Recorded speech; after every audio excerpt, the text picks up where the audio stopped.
Assalamu alaikum to everyone. We are starting a new chapter today, which is correlation. Our today's topic is Carl Pearson's coefficient of correlation. This topic pertains to HSE part first. We are going to discuss about the meaning and the types of correlation, and in the end, we are going to know the computation of the Carl Pearson's coefficient of correlation. Before we will study about the computation of the Carl Pearson's coefficient of correlation, let us have a brief reflection on the meaning of correlation. Correlation means the relationship between the two variables. Suppose we have two variables x and y, we are going to know the relationship between these two variables. Or you can say correlation means the relationship between the two entities. We have the different types of correlation. We have positive correlation. Positive correlation means when the two variables are positively related with each other, when one increases, another also increases. One goes down, another also goes down. Though in case of positive correlation, both the variables move to the same direction. Then we have negative correlation. Negative correlation is that type of correlation where the two variables move to the opposite directions. One increases, another decreases. When two variables are moving to the opposite directions, we have negative correlation. Then there is one more type of correlation which is known as no correlation or zero correlation. When the two variables are in no case related with each other, this is known as negative. This is known as zero correlation, or you can say no correlation. We have some other types of correlation. We have simple correlation, we have multiple correlation, we have linear correlation, and we have non-linear correlation. These are the types of the correlation. Now we are going to study about how the Carl Pearson's coefficient of correlation is calculated. We have an example here. The example is compute Carl Pearson's coefficient of correlation between the two variables. Our two variables are advertisement cost and sales as per the data given below.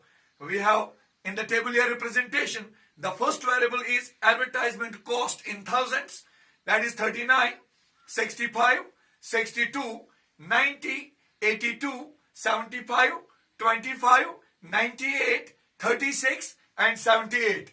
And we have sales in lakhs 47, 53, 58, 86, 62, 68, 60, 91, 51, 94. And we are asked to compute the Carl Pearson's coefficient of correlation between the two variables.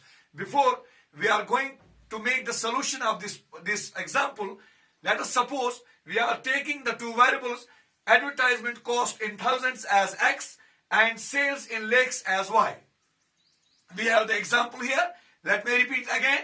X, we have the values in the variable x, 39, 65, 62, 90, 82, 75, 25, 98, 36 and 78. And we have variable x with items 47, 53, 58, 86, 62, 68, 60, 91, 51 and 84. We are asked to calculate the Carl Pearson's coefficient of correlation. We need n, the number of items, and the formula to calculate the Carl Pearson's coefficient of correlation is R, which is denoting the Carl Pearson's coefficient of correlation is equal to summation of xy minus summation of x into summation of y divided by n subdivided by under root of summation of x square minus summation of x divided by n whole square into under root of summation of y square minus summation of y divided by n whole square. We have the values here. Let us insert these values in the formula. We have the values. We need summation of x. We are adding up the values in the variable x. 39 plus 65 plus 62 plus 90 plus 82 plus 75 plus 25 plus 98 plus 36 plus 78. The summation of x is equal to 650. Now we need summation of y. We are going to add up the values or the observations in the variable y.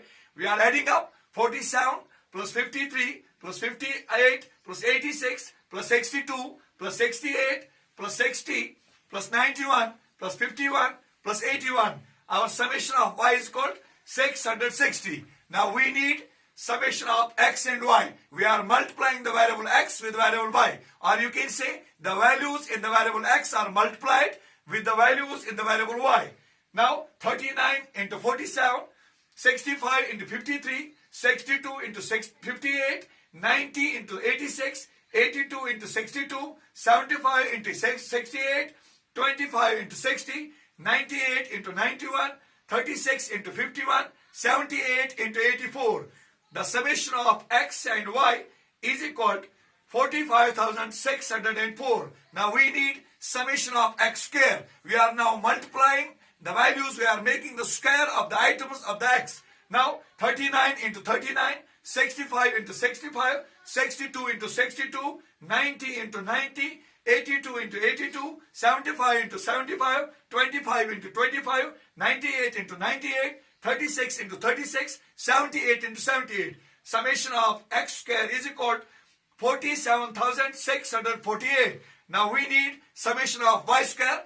For getting summation of y square, we have to make the square of the items of the variable y. 47 into 47, 53 into 53, 58 into 58, 86 into 86, 62 into 62, 68 into 68, 60 into 60, 91 into 91, 51 into 51, and 84 into 84. We have the summation of y square is equal to 45,784. Now we are inserting the values in the formula to get the Karl-Pearson's coefficient of correlation. We have the formula. Let me repeat it again. R is equal to summation of xy minus summation of x into summation of y divided by n, subdivided by under root of summation of x square minus summation of x divided by n whole square into under root of summation of y square minus summation of y divided by n whole square. Inserting the values, instead of summation of xy, we are writing 45,604 minus of the formula summation of x 650 into summation of y 660 divided by n, which is 10, subdivided by under root of summation of x square is equal to 47,648 minus 650 means the summation of x divided by n means 10 whole square into under root of summation of y square is equal to 45,784 minus summation of y 660 divided by n whole square. This comes equal to 45,604 minus 42,900 divided by 73.47 into 47.1. That is equal to 0.7804. This is how the Karl-Pearson's coefficient of correlation is calculated in the correlation. This shows the two variables x and y are positively related with each other. Thank you very much. This is all about. Thank you very much for watching.